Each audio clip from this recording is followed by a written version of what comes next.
If you're looking for new anime to try out or old ones to watch with new episodes, Verve is the place to be. Black Clover, Demon Slayer, the most talked about anime right now, Dr. Stone, and new episodes of Don Machi and the critically acclaimed new arc of One Piece are available on Verve in high definition right now, vrv.co/geekdom. Try the streaming service for free with that link and enjoy these shows as well as classic episodes of all your favorite anime from the past. vrv.co/geekdom. So I rarely upload 2 videos in a day here on this channel, but I had to talk about this. Breaking news today. We found out from several news outlets that Sony and Marvel Studios, aka Disney's Marvel Studios, have failed to come to terms with a deal, and because of that, Spider-Man and all related Spider-Man characters will be leaving the MCU, and Spider-Man Far From Home is the last movie under contract with Sony, and that's going to be it for Spider-Man. Now, obviously, things can change and they can negotiate again, but I don't know. We'll see what happens. But I wanted to talk about this because, for those who don't know, let me explain kind of the deal here. So, Marvel Comics sold the rights to Spider-Man to Sony way back in like the 90s because Marvel was in financial trouble. So they sold the rights to Sony to make live action movies and things like that. And Sony never sold it back to them. Then when Disney bought Marvel and started getting, momentum with this MCU thing, they wanted to use Spider-Man because he's the most popular, one of the most popular characters in Marvel and really the mascot for Marvel. That's what he is and what he's been for decades. So they had a 5-movie deal. And the deal began with Civil War. It was Civil War, Spider-Man Homecoming, Spider-Man Far From Home, and the 2 Avengers movies. So Far From Home was the last Spider-Man movie under contract. Some people were actually mistaken saying they had one more, but no, Far From Home was the last one. And after that, they had to renegotiate the terms to extend that deal. And I think a lot of MCU fans and Spider-Man fans were confident that it would continue because of the fact that, the MCU has been doing so well with Spider-Man. The movies were all very successful. Even though they were technically Sony movies, MCU was borrowing them. And they had Kevin Feige's direction and whatnot. They're all part of the universe. And also because of the mid-credits cliffhanger and the post-credits one from Spider-Man Far From Home, when we saw the debut of J.K. Simmons in the MCU playing J. Jonah Jameson, revealing to the world that Spider-Man, based on that doctored footage, was a crook, and it began this whole storyline where Spider-Man was going to be perceived as being a bad guy going forward in the MCU until he can clear his name. So with that kind of a cliffhanger, right, people were like, oh, that means they already locked the deal in, right? And I guess that Sony had made Marvel feel very confident in the fact that the deal was made, and the fans as well, so they put it in the movie. Because I feel like if Marvel wasn't confident that Sony would re-sign with them, they wouldn't have ever put that clip in the movie. It would have never been in the film, because why would you do a cliffhanger? You would have you would have Far From Home have a conclusive finale, boom, story's over, and then later on we can renegotiate to bring Spider-Man back. But no, it had a very good cliffhanger. I love the cliffhanger. But basically what happened was, first of all, even though Marvel MCU has revitalized Spider-Man because the Raimi movies were great, then we have the Garfield movies, which were not as good in my opinion, and then they rebooted Spider-Man a 3rd time for the MCU. People were like, okay, this is the new Spider-Man, definitively, here we go. Meantime, Sony was putting together their own little Spider-Verse with Venom and other movies they had planned for their little thing.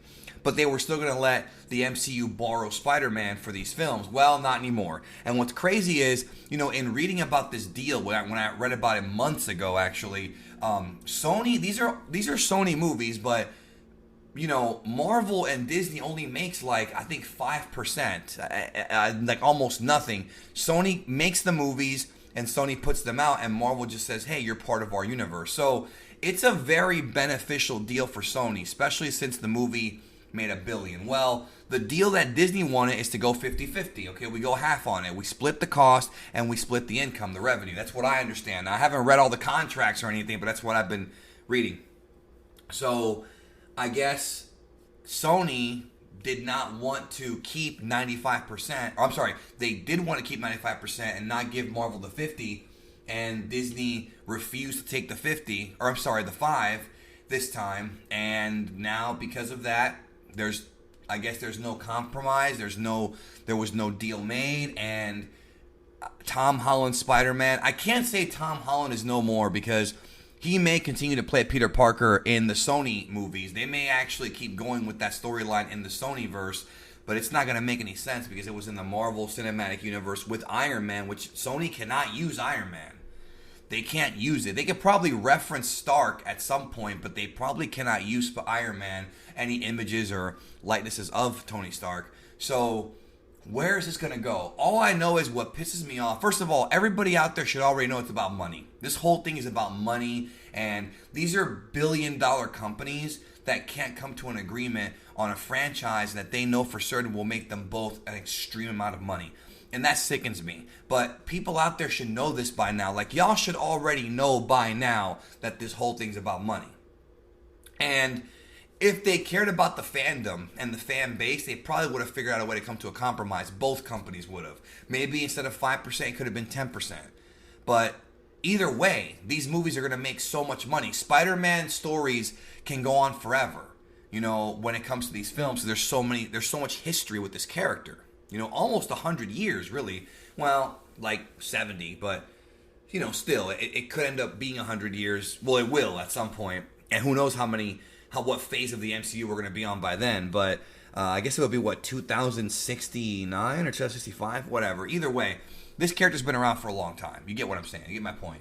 And it's one of those things where, like, people are expecting these companies to come to a compromise over the fans, but they don't care. All they care about is the bottom line, the money. That's all they cared about. Sony's never going to sell Spider-Man back to Marvel as long as they have leverage. It's just not going to happen. It makes them too much money with Into the Spider-Verse and things like that. But I can already imagine where this is going. I already know a lot of fans are going to be boycotting Sony. I have not checked for myself, but I can only imagine their social media, their Twitter, Instagram. I can only imagine the amount of vitriol and hate that they're getting for this. I can only dream to imagine from rabid Spider-Man fans. And to be honest with you, I've never been the kind of guy who's like, you know, I've always thought that fanboys get too emotional over things like this, but the problem is in this situation is we have a cliffhanger here that's going to remain unresolved, possibly forever in the MCU. Think about what I just told you. That cliffhanger may never get resolved in the MCU unless they come to a deal. Think about that. So I can't even blame fans for being upset here. And if you're out there and you want to boycott Sony's movies, yo, man, I cannot even do anything but support you on this one because they're both, I mean, obviously they're both very greedy companies. I don't think Disney's going to buy Sony. I don't think that, even though they probably could afford it, I don't think that's going to happen. And then they could get Spider-Man back. But then again, who knows what the future holds. But today is a sad day because the MCU Spider-Man films, he was in 5 of them. Arguably, they were as good as the Sony ones. I mean, I still think that the Raimi Spider-Man films, the first 2 are classics, right? And I think most of you will agree with me on that. And I don't think that Homecoming and Far From Home are as good, but they're still fantastic films, and in my opinion, maybe a little bit better than Amazing Spider-Man. Actually, a lot better than Amazing Spider-Man. So we're going to have now, a 4th reboot? I mean, and remember, we got 3 reboots in 10 years? Within the span of 10 years or something like that? I mean, well, it was 15 years, but still, it's very quick. And it's just amazing that it's wild. These are billion-dollar companies. Critically and financially successful movies they have made together, right? And it's just going to stop. Even though the fans love it, even though they paid their billions, because the movie made over $1 billion, it's just going to stop now because a couple of rich pricks cannot agree on how to split the money.